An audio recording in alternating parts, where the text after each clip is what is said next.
ഏവർക്കും സ്നേഹവന്ദനം. നമ്മുടെ നാട്ടിൽ പശുവും പഴുതാരയും പുലിയും ആനയും കടുവയും പന്നിയും ഒക്കെ മനുഷ്യനെ ഭരിച്ചുകൊണ്ടിരിക്കുകയാണ്. ഭരണം എന്ന് ഞാൻ ഉദ്ദേശിക്കുന്നത് മനുഷ്യനെ കൊന്നു തിന്നുകൊണ്ടിരിക്കുകയാണ്, മനുഷ്യൻ്റെ മേൽ ആധിപത്യം നടത്തിക്കൊണ്ടിരിക്കുകയാണ്.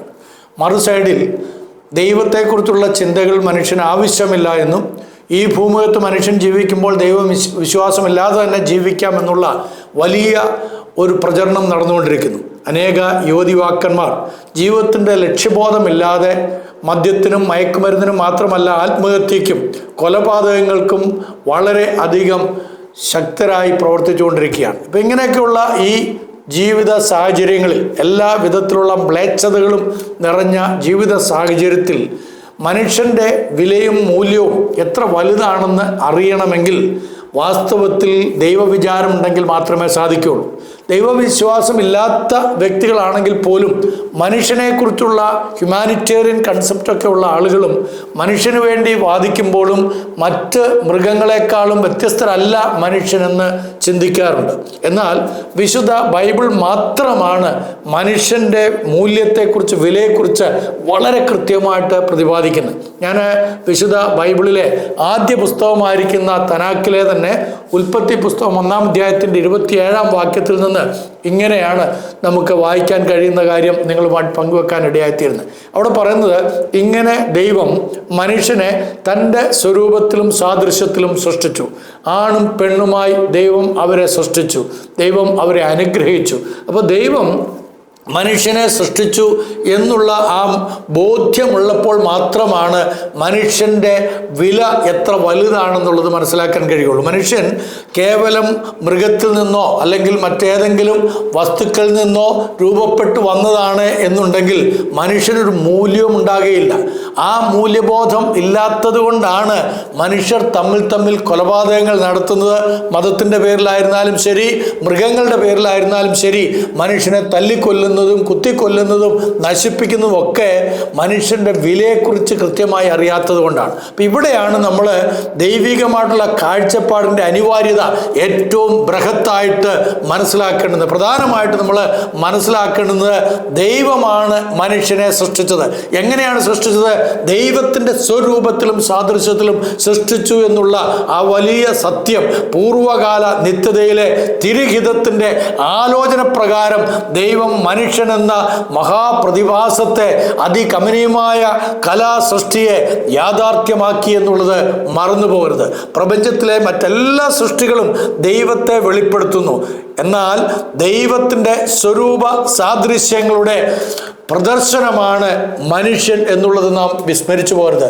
ചില വ്യതിയാനങ്ങൾ ഇതിൽ വന്നത് നമുക്കറിയാം, അത് വാസ്തവമാണ്. എന്നാലും വാസ്തവത്തിൽ മനുഷ്യൻ എന്ന് പറയുന്നത് പ്രപഞ്ചത്തിൻ്റെ രാജാവാണ്. മനുഷ്യൻ എന്ന് പറയുന്നത് പ്രപഞ്ചത്തിൻ്റെ രാജാവാണ്. ഈ പ്രപഞ്ചത്തിൻ്റെ രാജാവായി മഹത്വത്തിൽ മനുഷ്യനെ ദൈവം ആക്കി വെച്ചു എന്നുള്ളത് മറന്നു പോകരുത്. നാം മനുഷ്യനെ ഉണ്ടാക്കുക എന്ന് ഉൽപ്പത്തി പുസ്തകം 1-ാം അധ്യായത്തിൻ്റെ 26-ാം വാക്യത്തിൽ അവിടെ ഏകവചന സർവനാമത്തിലാണ് പറഞ്ഞിരിക്കുന്നത്. തൊട്ടടുത്ത് പറയുകയാണ് അവർ എന്ന ബഹുവചനത്തിലാണ് അത് ആരംഭിക്കുന്നത്. അപ്പം ഏകവചനത്തിൽ ആരംഭിച്ച് ബഹുവചനത്തിലേക്ക് അതിനെ പൂരകമാക്കുമ്പോൾ അവർ സമുദ്രത്തിലുള്ള മത്സ്യത്തിന്മേലും ആകാശത്തിലുള്ള പർവ്വജാതിയിന്മേലും മൃഗങ്ങളിന്മേലും സർവഭൂമിയിലും ഭൂമിയിൽ ഇഴയുന്ന എല്ലാ ഇഴജാതിന്മേലും വാഴട്ടെ എന്ന് ദൈവം കൽപ്പിച്ചു. ഉൽപ്പത്തി പുസ്തകം 1-ാം അധ്യായത്തിൻ്റെ 26-ാം വാക്യം. Let them have dominion over എന്നാണ് ഇംഗ്ലീഷിൽ പറഞ്ഞിരിക്കുന്നത്. ഈ ഭാഗം തുടങ്ങുന്നത് ഡൊമീനിയൻ അഥവാ ആധിപത്യം എന്ന വാക്കോടുകൂടിയാണ്. ആധിപത്യം എന്ന് പറഞ്ഞു കഴിഞ്ഞാൽ അതിൻ്റെ വാഴട്ടെ എന്നുള്ള മലയാള പദവും തികച്ചും യുക്തമായിട്ടുള്ള ഒന്നാണ്. എന്താണ് വാഴട്ടെ എന്നതുകൊണ്ട് അർത്ഥമാക്കുന്നത്? അത് ഭരിക്കട്ടെ എന്നാണ്. ആരാണ് സാധാരണ ഭരിക്കുന്നത്? രാജാക്കന്മാരാണ്. ദൈവം മനുഷ്യനെ അവർ എന്ന് പറയുമ്പോൾ മനുഷ്യനെ സംബന്ധിച്ച് ദൈവം പറയുന്നത് അവർ ഭരിക്കട്ടെ.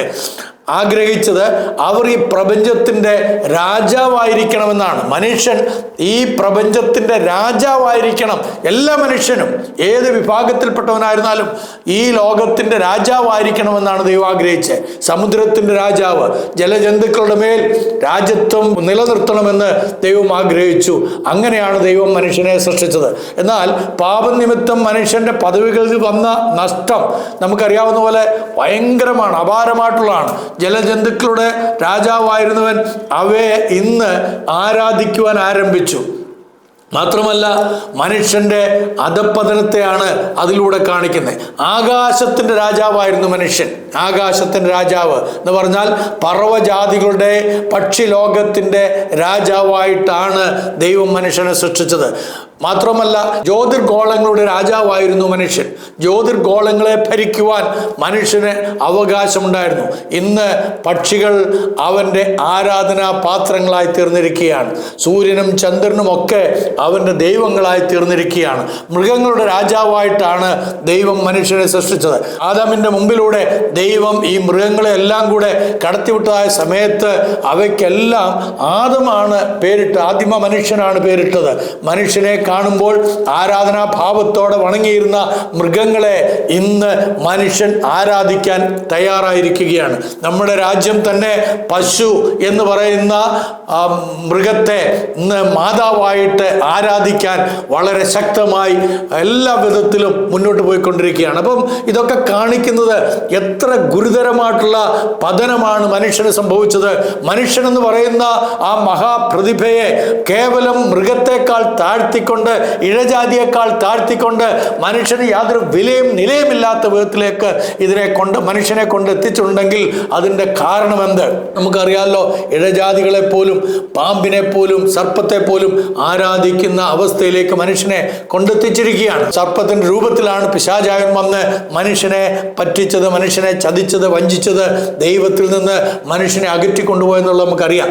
അങ്ങനെയുള്ള പാമ്പിനെ ഇന്ന് ആരാധിക്കുകയാണ്. അതെല്ലാ വിഭാഗത്തിലുമുണ്ട്. നിങ്ങൾ പുതുപ്പള്ളി എന്ന് പറയുന്ന സ്ഥലത്തേക്ക്, നമ്മുടെ മുൻ ആദരണീയനായ മുഖ്യമന്ത്രി ഉമ്മൻചാണ്ടിയുടെ നാട്ടിലേക്ക് ചെന്ന് കഴിഞ്ഞാൽ അവിടെ ഈ പുതുപ്പള്ളി ഊട്ടെന്ന് പറയുന്ന ഒരു പരിപാടിയുണ്ട്. അവിടെ ഈ സർപ്പത്തിൻ്റെ വായിലെ ശൂലം കുത്തിക്കൊണ്ട് നിൽക്കുന്ന ഒരു ഐതിഹ്യ പുരുഷനെയാണ് അവിടെ പലരും പോയിട്ട് കുർബാനയൊക്കെ അർപ്പിക്കുന്നത്. എത്ര ഹീനമാണ് അതെന്നുള്ളത് ചിന്തിച്ചുകൂടെ?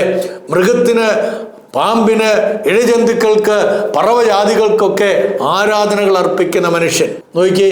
അപ്പോൾ മനുഷ്യൻ്റെ അവസ്ഥ എവിടെ നിന്നാണ് മനുഷ്യൻ വീണിരിക്കുന്നത് എന്നുള്ളത് നോക്കുക. അപ്പം സർവ്വഭൂമിയുടെയും രാജാവായിട്ട് സർവ്വഭൂമിന്മേലും വാഴട്ടെ എന്ന് ദൈവം കൽപ്പിച്ച് ആക്കിയതായിട്ടുള്ള ഇതേ മനുഷ്യനാണ് ഇന്ന് ഭൂമിയെ ദേവിയായിട്ട് പരിഗണിച്ചുകൊണ്ട് ആരാധിക്കുന്നത്.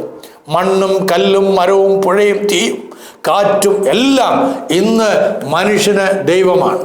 ഒന്ന് ചിന്തിച്ചു നോക്കി. അത് കഴിഞ്ഞിട്ട് അത് മാത്രം പോരാ എന്ന് വെച്ചിട്ട് മനുഷ്യനിൽ ഇവയെക്കുറിച്ചെല്ലാം ഭയവും കൂടെയാണ്. രാജാവായിട്ടുള്ള മനുഷ്യന് ഭയമാണ്. മനുഷ്യനെ ഭയപ്പെട്ടിരുന്ന സകലത്തെയും ഇന്ന് മനുഷ്യൻ ഭയപ്പെടുവാൻ തുടങ്ങിയിരിക്കുകയാണ്. മനുഷ്യൻ്റെ വാഴ്ചയും വീഴ്ചയും അത് വിവരിക്കുവാൻ കഴിയാത്തത്ര സങ്കീർണമായിട്ട് കിടക്കുന്നതാണ്. അപ്പം ഈ അധപ്പതനത്തിൻ്റെ കാരണം പിന്നീട് നമ്മൾ വിചിന്തനം ചെയ്യുന്നുണ്ട്. എന്നാലും ഒരു ദൈവവാക്യം നിങ്ങളുമായിട്ട് പങ്കുവെക്കാതിരിക്കാൻ കഴിയുന്നില്ല. അവിടെ പറയുന്നത്, അവർ ദൈവത്തെ അറിഞ്ഞിട്ടും അവനെ ദൈവം എന്നോർത്ത് മഹത്വീകരിക്കുകയോ നന്ദി കാണിക്കുകയോ ചെയ്യാതെ തങ്ങളുടെ നിരൂപണങ്ങളിൽ വ്യർത്ഥരായിത്തീർന്നു. അവരുടെ വിവേകമില്ലാത്ത ഹൃദയം ഇരുണ്ടുപോയി. ജ്ഞാനികളെന്ന് പറഞ്ഞുകൊണ്ട് അവർ മൂഢരായിപ്പോയി. അക്ഷയനായ ദൈവത്തിൻ്റെ തേജസ്സിനെ അവർ ക്ഷയമുള്ള മനുഷ്യൻ, പക്ഷി, നാൽക്കാലി, ഇഴജാതി എന്നിവയുടെ രൂപസാദൃശ്യത്തിലാക്കി മാറ്റിക്കളഞ്ഞു. ഇതെവിടെയാണ് പറഞ്ഞിരിക്കുന്നത്? വിശുദ്ധ ബൈബിളിൽ റോമാലേഖനം 1-ാം അധ്യായത്തിൻ്റെ 21 മുതൽ 23 വരെയുള്ള വാക്യങ്ങളിൽ കാണാം. അപ്പോൾ ഇതാണ് വാസ്തവത്തിൽ സംഭവിച്ചിരിക്കുന്നത്. വളരെ കൃത്യമായിട്ട്, വളരെ വ്യക്തമായിട്ട് നമ്മൾ ഓരോ വാക്കുകളും എടുത്ത് പഠിക്കേണ്ടതായ ഒരു ബൃഹത്തായിട്ടുള്ള വിഷയമാണ്. അപ്പോൾ ദൈവത്തിൻ്റെ രൂപസാദൃശ്യം മനുഷ്യൻ്റെയും പക്ഷിയുടെയും മൃഗത്തിൻ്റെയും പാമ്പിൻ്റെയും രൂപസാദൃശ്യത്തിലാക്കിയ മനുഷ്യൻ്റെ അവിവേകം, വിവരക്കേട്, ജ്ഞാനമില്ലായ്മ, മൗഢ്യത എത്ര വലുതാണെന്നുള്ള ചിന്തിക്കുക. മനുഷ്യനെന്ന് പറയുന്നത് ദൈവത്തിൻ്റെ സൃഷ്ടിയിലെ മണിമകുടമാണ്. മനുഷ്യൻ ദൈവത്തിലും അല്പം മാത്രം താണവനാണ്. ദൈവത്തെക്കാൾ അല്പം മാത്രം. മനുഷ്യന് ദൈവത്തിൻ്റെ സ്വരൂപവും സാദൃശ്യവും ഉണ്ടായിരുന്നു എന്നത് നേരാണെങ്കിലും മനുഷ്യൻ ദൈവത്തിന് സമനല്ല എന്നുള്ളത് നമ്മൾ ഓർക്കണം. ദൈവം മനുഷ്യനെ സൃഷ്ടിച്ചതാണ്, അല്ലാതെ മനുഷ്യൻ ദൈവത്തിന് കോയിക്കലല്ല. അതും തിരുവെഴുത്ത് വളരെ കൃത്യമായിട്ട് നമുക്ക് വെളിപ്പെടുത്തി തരുന്നുണ്ട്. നീ മനുഷ്യനെ ദൈവത്തെക്കാൾ അല്പം മാത്രം താഴ്ത്തി തേജസ്സും ബഹുമാനവും അവനെ അണിയിച്ചിരിക്കുന്നു. നിന്റെ കൈകളുടെ പ്രവൃത്തികൾക്ക് മനുഷ്യനെ അവിടുന്ന് അധിപതിയാക്കി സകലത്തെയും മനുഷ്യന്റെ കാൽ കീഴാക്കിയിരിക്കുന്നു എന്ന് വിശുദ്ധ ബൈബിളിൽ സങ്കീർത്തന ഭാഗത്ത് 8-ാം സങ്കീർത്തനത്തിന്റെ 5ഉം 6ഉം സൂക്തങ്ങളിൽ പറയുന്നു. അപ്പോൾ ഉൽപ്പത്തി പുസ്തകം 1-ാം അധ്യായത്തിൽ എന്ന വണ്ണം ഈ ഒരു ആധിപത്യം, ജലജീവികൾ, മൃഗലോകം, അതിൻ്റെ മേലൊക്കെയുള്ള ആധിപത്യം, അതെല്ലാം തന്നെ വളരെ കൃത്യമായിട്ട് വേർതിരിച്ച് പറഞ്ഞിട്ടുണ്ട്. സൃഷ്ടാവെന്ന നിലയിൽ ദൈവം ഉടയവനും മനുഷ്യൻ ദൈവത്താൽ നിയമിക്കപ്പെട്ട കർത്താവും ആയിരുന്നു. എന്നാൽ സാത്താൻ മനുഷ്യനിൽ അടിച്ചേൽപ്പിച്ച അസംതൃപ്തി അവനെ ചതിച്ചു. ദൈവത്തെക്കാൾ അല്പം മാത്രം താഴ്ത്തി നിർമ്മിക്കപ്പെട്ട മനുഷ്യനിൽ ദൈവത്തെ പോലെ ആകുവാനുള്ള അത്യാഗ്രഹം സാത്താൻ ജനിപ്പിച്ചു, പിശാചായവൻ ജനിപ്പിച്ചു.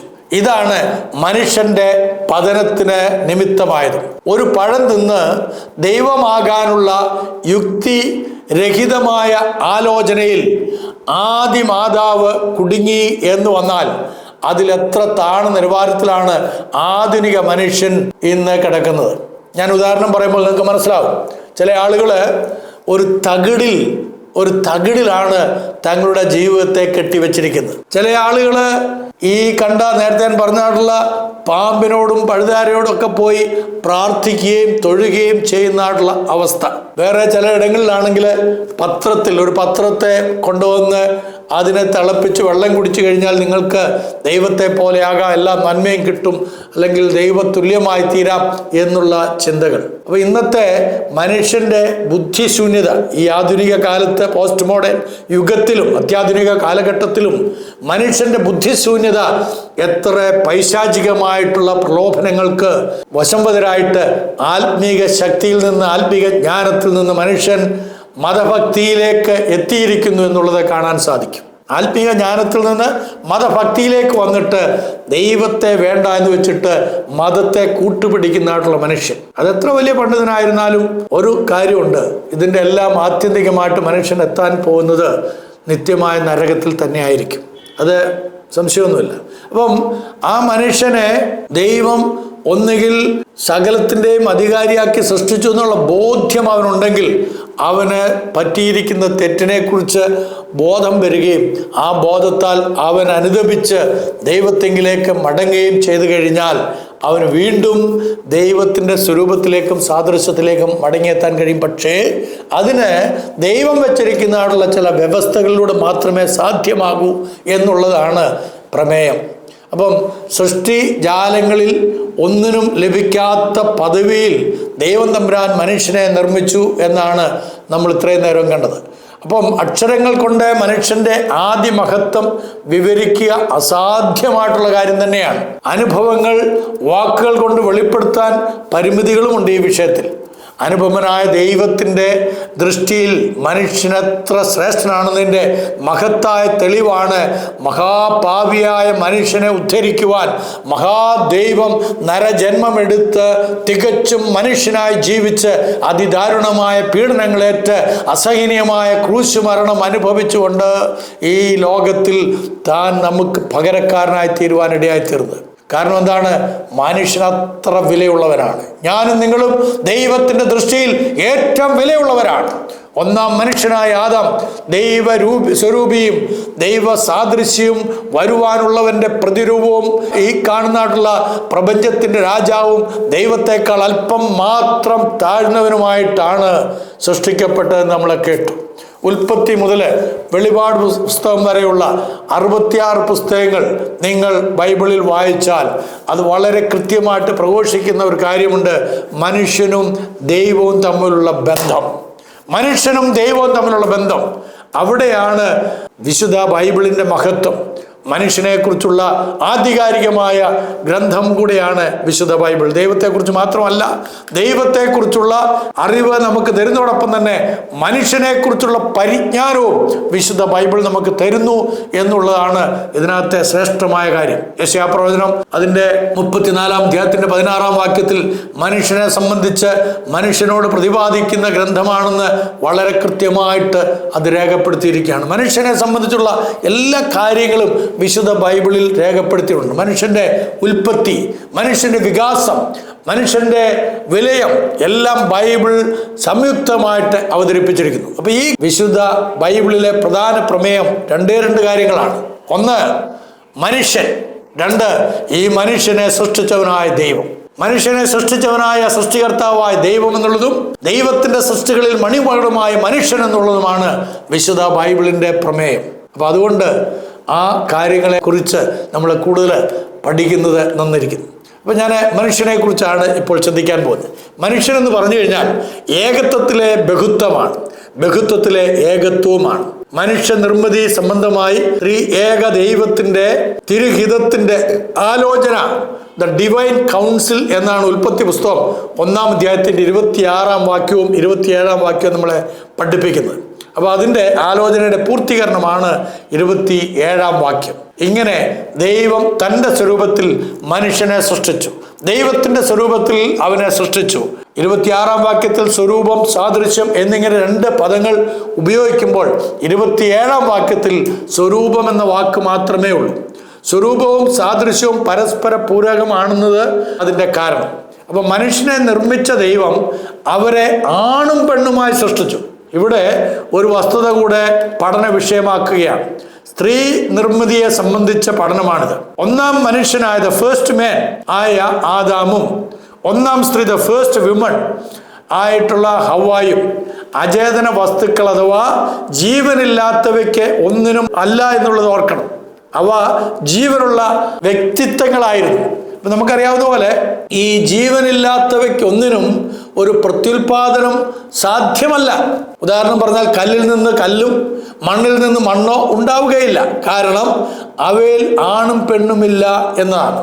എന്നാൽ സസ്യലോകത്തെക്കുറിച്ചും ജന്തുലോകത്തെക്കുറിച്ചും നമ്മളൊക്കെ പഠിക്കുമ്പോൾ അവയ്ക്ക് പ്രത്യുൽപാദനമുണ്ട്. എന്തുകൊണ്ടാണ്? അവയിൽ ആണും പെണ്ണുമുണ്ട്. പ്ലാവിൽ നിന്ന് പ്ലാവ് ഉണ്ടാകുന്നത് എങ്ങനെയാണ്? പുഷ്പങ്ങളെ സന്ദർശിക്കുന്ന വണ്ടുകൾ വഴിയായി പരാഗണം നടത്തുന്നത് കൊണ്ടാണ് ചെടികളുടെ വംശവർധന ഉണ്ടാകുന്നത് എന്നുള്ളത് നമുക്കറിയാം. മൃഗങ്ങളിലും പക്ഷികളിലും മത്സ്യങ്ങളിലും ഇതേ ശാസ്ത്രീയ വസ്തുതയാണ് പ്രത്യുൽപാദനത്തിന് നിദാനമായിരിക്കുന്നത്. അപ്പോൾ പരിണാമവാദത്തിൻ്റെ അടിത്തറ തോണ്ടുന്ന ശാസ്ത്രീയമായിട്ടുള്ള യാഥാർത്ഥ്യമാണ് ബൈബിളിലൂടെ പ്രഖ്യാപിക്കുന്നത്. ആണും പെണ്ണുമായി ദൈവം അവരെ സൃഷ്ടിച്ചു. ദൈവം അവരെ ആണും പെണ്ണുമായി സൃഷ്ടിച്ചു. ആണും പെണ്ണും അല്ലാത്ത എന്തിൽ നിന്നെങ്കിലും പ്രത്യുൽപാദനം നടക്കുന്നുണ്ടോ എന്ന് നാസ്തികന്മാർ പറയണം. ആണും പെണ്ണുമായി മനുഷ്യനെ സൃഷ്ടിച്ചു കഴിഞ്ഞ് ദൈവം അവരെ അനുഗ്രഹിച്ചു. ഇവിടെ ഉൽപ്പത്തി പുസ്തകം 1-ാം അധ്യായത്തിന്റെ 27-28 വാക്യങ്ങൾ ചേർത്ത് പഠിക്കണം. ദൈവം മനുഷ്യനെ സൃഷ്ടിച്ചു, ദൈവത്തിന്റെ സ്വരൂപത്തിൽ അവനെ സൃഷ്ടിച്ചു എന്ന ഏക വചനത്തിൽ പറഞ്ഞിട്ട് ആണും പെണ്ണുമായി അവരെ സൃഷ്ടിച്ചു, ദൈവം അവരെ അനുഗ്രഹിച്ചു എന്ന് 28-ാം വാക്യത്തിൽ പറയുമ്പോൾ അവിടെ ബഹുവചന സർവനാമത്തിലേക്ക് മാറുന്നത് നമുക്ക് കാണാൻ സാധിക്കും. അപ്പൊ ചുരുക്കി പറഞ്ഞാൽ ആദി മനുഷ്യനായ ആദാമിൽ സ്ത്രീയെ നിക്ഷേപിച്ചാണ് ആദാമ്യ സൃഷ്ടി ദൈവം നിർവഹിച്ചത്. ആദാമിൽ സ്ത്രീ മറഞ്ഞിരുന്നു. അവനിൽ നിന്ന് അവളെ എടുത്ത് സ്ത്രീ ആക്കുന്നതാണ് ഉൽപ്പത്തി പുസ്തകം 2-ാം അധ്യായത്തിന്റെ 21 മുതൽ 26 വരെയുള്ള വാക്യങ്ങളിലെ പ്രതിപാദ്യ വിഷയം. ആദമിന്റെ പാർശ്വത്തിൽ നിന്നാണ് സൃഷ്ടാവായ ദൈവം സ്ത്രീയെ ഉളവാക്കുന്നത്. ആദ്യ മനുഷ്യനായ ആദാമാകട്ടെ ആദ്യ സ്ത്രീയായ ഹവ്വായാകട്ടെ പിതാവോ മാതാവോ കൂടാതെ അസ്വാഭാവികവും അമാനുഷികവുമായി നിർമ്മിക്കപ്പെട്ടവരാണ്. ഈ യാഥാർത്ഥ്യത്തിന് ശാസ്ത്രീയമായിട്ടുള്ള അംഗീകാരം വളരെ കൃത്യമായിട്ടുണ്ടെന്നുള്ളതാണ് സത്യം. ഞങ്ങളൊന്ന് ആലോചിച്ച് നോക്കിയേ, പുരുഷനും സ്ത്രീയും എങ്ങനെ ഉണ്ടായി എന്ന് ശാസ്ത്രീയമായിട്ട് വളരെ കൃത്യമായി നമുക്കൊരു തിയറിറ്റിക്കലായിട്ടുള്ള വാക്കുകൾ തരുന്നതല്ലാതെ അതൊരു പ്രൂവണായിട്ടുള്ള ഒന്നും തരുന്നില്ല. എന്നാൽ വിശുദ്ധ ബൈബിൾ വളരെ കൃത്യമായിട്ട് ശാസ്ത്രത്തിന് പരിമിതിയുള്ളതിനെ പൂർത്തീകരിച്ചുകൊണ്ട് പറയുകയാണ്, ആണും പെണ്ണുമായി ദൈവം അവരെ സൃഷ്ടിച്ചു. അപ്പോൾ സർവ്വ മനുഷ്യരുടെയും പിതാവും മാതാവും പുരുഷ സ്ത്രീ ബന്ധത്തിൻ്റെ പരിണിത ഫലമാണ് ലോകത്തിലെ സകല മനുഷ്യരുടെയും ജനനം എന്നുള്ളത് നമുക്കറിയാം. ആദം ഏകത്വത്തിലെ ബഹുത്വവും ബഹുത്വത്തിലെ ഏകത്വവുമാണ് എന്ന് പറയുമ്പോൾ ആദാമിൽ ഹൗവ മാത്രം ഉണ്ടായിരുന്നുള്ളൂ എന്ന് ധരിച്ചു കഴിഞ്ഞാൽ നമുക്ക് തെറ്റുപറ്റും. ചരിത്രത്തിലെ സകല മനുഷ്യരും ആദാമിലുണ്ടായിരുന്നു. ഏത് പുരുഷനും സ്ത്രീയും മാനവകുലത്തിൻ്റെ മൂലപിതാവ് ആദം, മൂലമാതാവ് ഹവ്വായും ആയിരുന്നു. അപ്പം ആദമിലും ഹവ്വായിലും ഈ കാണുന്ന സകല പ്രപഞ്ചത്തിൻ്റെയും മനുഷ്യ സൃഷ്ടിപ്പെല്ലാം തന്നെ അന്തർലീനമായിരുന്നു. പിതാവും മാതാവും ഇല്ലാതെ, ആണും പെണ്ണും ഇല്ലാതെ ഇവിടെ സൃഷ്ടി നടക്കുകയില്ല എന്നുള്ളത് നമുക്കറിയാം. ആൺ പെൺ വ്യത്യസ്ത ലോകത്തിൽ ആവിർഭവിച്ചത് എങ്ങനെയാണ്? അത് ബൈബിളിനോട് ചോദിച്ചറിയണം. ചാൾസ് ഡാർവിന് അതിനെക്കുറിച്ച് പറയാൻ കഴിയുകയില്ല. അടിസ്ഥാനപരമായ മറ്റൊരു വസ്തുത, അചേതനവും നപുംസകവുമായ യാതൊന്നിൽ നിന്നും പ്രത്യുൽപാദനം നടക്കുന്നില്ല എന്നുള്ളതാണ്. അപ്പോൾ മനുഷ്യൻ ദൈവത്താൽ അനുഗ്രഹിക്കപ്പെട്ടവനാണ്. ഉൽപ്പത്തി പുസ്തകം 1-ാം അധ്യായത്തിൻ്റെ 28-ാം വാക്യം അത് വളരെ കൃത്യമായിട്ട് പറയുന്നു. അപ്പോൾ മനുഷ്യൻ തൃത്താലോചനയുടെ പരിണിതമാണ്. തൃത്വം അഥവാ പിതാവും പുത്രനും പരിശുദ്ധാത്മാവുമായ പൂർവകാല നിത്യതയിൽ കൂടി ആലോചിച്ചെടുത്ത തീരുമാനത്തിൻ്റെ ആത്യന്തിക ഫലമാണ് മനുഷ്യൻ എന്നുള്ളത്. നാം നമ്മുടെ സ്വരൂപത്തിൽ നമ്മുടെ സാദൃശ്യപ്രകാരം മനുഷ്യനെ ഉണ്ടാക്കുക എന്ന് ദൈവം വളരെ കൃത്യമായിട്ട് പറഞ്ഞു. അങ്ങനെ മനുഷ്യൻ പ്രപഞ്ചത്തിൻ്റെ രാജാവായിട്ട് ഈ ഭൂമുഖത്ത് ആയി. അവർ ബഹുവചനത്തിൽ സമുദ്രത്തിന്മേലും മത്സ്യത്തിന്മേലും ആകാശത്തിന്മേലുമുള്ള പർവ്വജാതികളിന്മേലും ഭൂമിയിൽ ഇഴയുന്ന എല്ലാ ജീവജാലങ്ങളുടെ മേലും വാഴട്ടെ എന്ന് ദൈവം പറയുമ്പോൾ ജലജന്തുക്കൾ, പക്ഷി, മൃഗം, ഇഴജന്തു ലോകങ്ങളുടെ രാജാവായിരുന്നു മനുഷ്യൻ. ആദ്യ മനുഷ്യനായ ആദാമിൽ ഹവ്വ മറയപ്പെട്ടിരുന്നു. യഥാസമയം ദൈവം അവളെ ആദമിൽ നിന്നെടുത്തു. ആദമിന് അവളെ വെളിപ്പെടുത്തി, അവളെ അവന് കൊടുത്തു. ആദമിൽ ഹവ്വായെ മാത്രമല്ല സകല സ്ത്രീകളെയും സകല പുരുഷന്മാരെയും ദൈവം മറച്ചിരുന്നു. അതുപോലെ ഹവ്വായിൽ പിന്നീടുണ്ടായ സകല പുരുഷന്മാരെയും സ്ത്രീകളെയും ദൈവം മറച്ചിരുന്നു. അതാണ് ആണും പെണ്ണുമായി അവരെ സൃഷ്ടിച്ചു എന്ന് ഉൽപ്പത്തി പുസ്തകം 1-ാം അധ്യായത്തിൻ്റെ 27-ാം വാക്യത്തിൽ പറയുന്നത്. മനസ്സിലായോ? അപ്പം ആദാം ജീവനുള്ളവരുടെ എല്ലാം പിതാവും ഹവ്വ ജീവനുള്ള എല്ലാവരുടെയും മാതാവും ആകുന്നു. അതാണ് അവരുടെ പേര് കൊണ്ട് ഉദ്ദേശിക്കുന്നതും എന്ന് വിശുദ്ധ ബൈബിളിൽ ഉൽപ്പത്തി പുസ്തകം 3-ാം അധ്യായത്തിൻ്റെ 20-ാം വാക്യത്തിൽ നമുക്ക് കാണാൻ കഴിയും. അതുതന്നെ വിശുദ്ധ മത്തായിയുടെ സുവിശേഷം 19-ാം അധ്യായത്തിൻ്റെ 4-ാം വാക്യത്തിലും വിശുദ്ധ മർക്കോസിൻ്റെ സുവിശേഷം 10-ാം അധ്യായത്തിൻ്റെ 6-ാം വാക്യത്തിലും നമുക്ക് കാണാൻ സാധിക്കും. അപ്പം മനുഷ്യൻ ദൈവത്താൽ അനുഗ്രഹിക്കപ്പെട്ടവനാണ്. ദൈവം അവരെ അനുഗ്രഹിച്ചു. മനുഷ്യൻ എന്ന ഏകവചനത്തിൽ തുടങ്ങി അവർ എന്ന ബഹുവചനം തുടരുകയാണ്. എന്തെല്ലാമാണ് ദൈവം അവരെ അനുഗ്രഹിക്കുവാൻ, അല്ലെങ്കിൽ അവരെ അനുഗ്രഹിച്ചു എന്ന് പറയുമ്പോൾ നമ്മൾ മനസ്സിലാക്കേണ്ടത്, ഇവിടെ ഒരു വാചകം മാത്രമാണ് നമ്മൾ കാണുന്നത്. അതും ആധുനിക മനുഷ്യൻ കടുത്ത നിയന്ത്രണം ഏർപ്പെടുത്തിയിരിക്കുന്ന വിഷയത്തിലാണ് അത് കാണാൻ സാധിക്കുന്നത്. എന്താണ്? നിങ്ങൾ സന്താനപുഷ്ടിയുള്ളവരായി പെരുകി ഭൂമിയിൽ നിറഞ്ഞ് അതിനെ അടക്കി വാഴുവീൻ എന്ന് കൽപ്പിച്ചു. എന്നാൽ ഇന്നത്തെ ആധുനിക മനുഷ്യൻ പറയുന്നത് സ്ത്രീയും പുരുഷനും കൂടൊന്നും ബന്ധപ്പെടണ്ട, പുരുഷൻ പുരുഷനെ കല്യാണം കഴിച്ചാൽ മതി, സ്ത്രീക്ക് കല്യാണം കഴിക്കാൻ, അതുകൊണ്ട് പ്രത്യുൽപാദനമൊന്നും അനിവാര്യമില്ല എന്ന് പറയുമ്പോൾ ദൈവത്തിൻ്റെ അനുഗ്രഹത്തിന് വിഘാതമായി മനുഷ്യൻ പ്രവർത്തിക്കുകയാണ്. ഞാൻ പറയട്ടെ, വിവാഹ ബന്ധത്തെ വിലക്കുകയും കുടുംബ ജീവിതത്തിൻ്റെ ഭാസുരതയെ തച്ചുടയ്ക്കുകയും ചെയ്യുവാൻ ശ്രമിക്കുന്നതായിട്ടുള്ള എല്ലാവരും ദൈവ വഴിയെ വിട്ട് ദൈവികമായിട്ടുള്ള ആലോചനയ്ക്ക് വിരുദ്ധമായി പാപത്തിൻ്റെ വഴിയിൽ സഞ്ചരിക്കുന്നവരാണ്.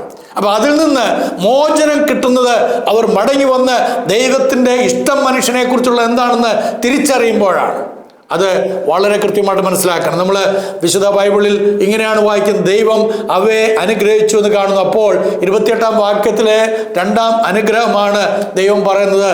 ഈ 2 അനുഗ്രഹങ്ങളെയും സന്താനപുഷ്ടിയുടെയും വാഴ്ചയുടെയും അനുഗ്രഹമാണ്. ദൈവത്തിൻ്റെ അനുഗ്രഹമായാലും ശാപമായാലും രണ്ടും ഫലിക്കും. അനുഗ്രഹിച്ചാലും ഫലിക്കും, ശപിച്ചാലും ഫലിക്കും എന്നുള്ളത് മറന്നു പോകരുത്. കാരണം അകാരണമായ ദൈവം ഇവ രണ്ടും ചെയ്യാറില്ല. അനുഗ്രഹിക്കുകയുമില്ല, ശപിക്കുകയുമില്ല. അപ്പോൾ ഉൽപ്പത്തി പുസ്തകം 1 അനുഗ്രഹം ദൈവനിർമ്മിതിയായ പാപരഹിതനായ മനുഷ്യന് ലഭ്യമായ അനുഗ്രഹമാണ്. പാപം ചെയ്ത ദേഹി മരിക്കുമെന്നുള്ള ദൈവിക പ്രമാണത്തിലേക്ക് അവൻ അധപ്പതിക്കുന്നതിന് മുമ്പേ ദൈവം അവന് നൽകിയ ഒരു അനുഗ്രഹമാണ്, നീ സന്താന പുഷ്ടിയുള്ളവരായിത്തീരണം. കാരണം മനുഷ്യൻ ആ സമയം അനുഗ്രഹത്തിന് അർഹനായിരുന്നു. ഈ 2 അനുഗ്രഹങ്ങളും ആദാമിന് ലഭ്യമായി, സന്താന പുഷ്ടിയും പ്രപഞ്ചത്തിന്മേലുള്ള വാഴ്ചയും. ഇതേ കാര്യമാണ് നമ്മൾ വിശുദ്ധ ബൈബിളിൽ പുതിയ നിയമത്തിലേക്ക് വരുമ്പോൾ അപ്പോസ്തല നടപടികളിൽ 17-ാം അധ്യായത്തിൻ്റെ 26-ാം വാക്യത്തിൽ പൗലോസ്ലീഹ നിന്നുകൊണ്ട് പറയുന്നത്, അരോബയ കുന്നുമേൽ നിന്നുകൊണ്ട് പറയുകയാണ്, ഒരുത്തനിൽ നിന്ന് മനുഷ്യ ജാതിയൊക്കെയും ഉളവാക്കി. ഒരുത്തനിൽ നിന്ന് മനുഷ്യജാതിയൊക്കെയും ഉളവാക്കി. ആരാണ് ആ ഒരുത്തൻ? ആദിമ മനുഷ്യനായ ആദം. അവനിൽ ആരുണ്ടായിരുന്നു? ഈ ഭൂമിയിലുള്ള സകല മനുഷ്യരും അവനിൽ അന്തർലീനമായിരുന്നു. ഹവ്വായിൽ ആരുണ്ടായിരുന്നു? ഈ ലോകത്തിൽ ജനിക്കാൻ പോകുന്ന സകല മനുഷ്യരും ഹവ്വായിലും ഉണ്ടായിരുന്നു. അപ്പോൾ അതാണ് യേശു കർത്താവിൻ്റെ വംശാവലിയിൽ നമുക്ക് കാണാനായിട്ട് സാധിക്കുന്നത്. അവിടെ നമ്മൾ വായിക്കുമ്പോൾ വിശുദ്ധ ലൂക്കോസിൻ്റെ സുവിശേഷം 3-ാം അധ്യായത്തിൽ അതിൻ്റെ 38-ാം വാക്യം, ആദം ദൈവത്തിൻ്റെ മകൻ. Adam was the son of God. Adam was the son of God. ദൈവത്തിൻ്റെ മകൻ എന്ന് പറയുമ്പോൾ ദൈവം ആണ് അവനെ സൃഷ്ടിച്ചത്. അവൻ അപ്പനും അമ്മയുമില്ല, ദൈവത്തിൻ്റെ സൃഷ്ടിയാണ് അവൻ എന്നുള്ളതാണ് വളരെ കൃത്യമായിട്ട് പറയുന്നത്. അപ്പോൾ 1-ാം മനുഷ്യനെ തൊട്ട് എണ്ണി അവനിൽ നിന്ന് ഭൂമിയിൽ ഉത്ഭുതരായ എണ്ണമറ്റ സകല മനുഷ്യരുടെയും പേരും വിവരവും എഴുതിത്തരാൻ ദൈവത്തിന് സാധിക്കും. അങ്ങനെ ഒരു വംശാവലി പുസ്തകമുണ്ടായാൽ അപ്പോസ്തലനായ വിശുദ്ധ യോഹന്നാൻ പറഞ്ഞതുപോലെ ആ പുസ്തകം ഈ ലോകത്തിൽ തന്നെ ഒടുങ്ങുകയില്ലല്ലോ. അതാണ് സത്യം. അപ്പം ആദമിനോട് ചേർത്ത് നിർത്തി യേശു ക്രിസ്തുവിനെ വരുവാനുള്ളവൻ്റെ പ്രതിരൂപമെന്ന് റോമാലേഖനം 5-ാം അധ്യായത്തിൻ്റെ 14-ാം വാക്യത്തിൽ the figure of him that was to come എന്ന് വിശേഷിപ്പിക്കുമ്പോൾ, വരുവാനുള്ളവൻ്റെ പ്രതിരൂപം എന്ന് വിശേഷിപ്പിക്കുമ്പോൾ വളരെ കൃത്യമായിട്ടുള്ള ഒരു വാക്തത്വം കൂടെ അവിടെ കാണാം. ഉൽപ്പത്തി പുസ്തകം 3-ാം അധ്യായത്തിൻ്റെ 15-ാം വാക്യം എന്താണ്? ഹവ്വായോട് ദൈവം പറഞ്ഞാണ്, സ്ത്രീയുടെ സന്തതി, സ്ത്രീയുടെ സന്തതി. ഗലാത്യ ലേഖനം 4-ാം അധ്യായത്തിൻ്റെ 4-ാം വാക്യത്തിൽ അത് പൂർത്തീകരിക്കുകയാണ്. സ്ത്രീയുടെ സന്തതിയായി ജനിച്ച് പാപത്തിന്റെ അടിമത്തത്തിലായിരുന്ന മനുഷ്യനെ യേശു ക്രിസ്തു മുഖാന്തരം വീണ്ടെടുത്തിട്ട് വീണ്ടും നമ്മളെ ദൈവത്തിന്റെ മക്കളെന്നുള്ള ആ വലിയ ജാതിയിലേക്ക്, ദൈവത്തിന്റെ കുടുംബത്തിലേക്ക് ചേർക്കാൻ ആഗ്രഹിക്കുന്നു. അതുകൊണ്ട് ഇന്ന് എന്നെ കേൾക്കുന്ന ഏവരുമേ നിങ്ങളോട് പറയട്ടെ, മനുഷ്യനെന്ന് പറയുന്നത് കേവലം മൃഗത്തിന് തുല്യനല്ല. മനുഷ്യനെന്ന് പറയുന്നത് പല്ലിക്കും പഴുതാരയ്ക്കും തുല്യമല്ല. മനുഷ്യനെന്ന് പറയുന്ന പുലിക്കും നരിക്കും വിട്ടുകൊടുക്കേണ്ടുന്നവനല്ല. മനുഷ്യനെന്ന് പറയുന്ന ആനയ്ക്കും പോത്തിനും പട്ടിക്കും പന്നിക്കും കടിച്ചു കീറുവാനോ കുത്തി മരിക്കുവാനോ ഉള്ളതല്ല. മറിച്ച് മനുഷ്യനെന്ന് പറയുന്നത് വിലയേറിയവനാണ്. അവൻ ഈ പ്രപഞ്ചത്തിന്റെ അധികാരിയായിട്ട് വാഴുവാൻ വേണ്ടിയിട്ടാണ് അവനെ സൃഷ്ടിച്ചിരിക്കുന്നത്.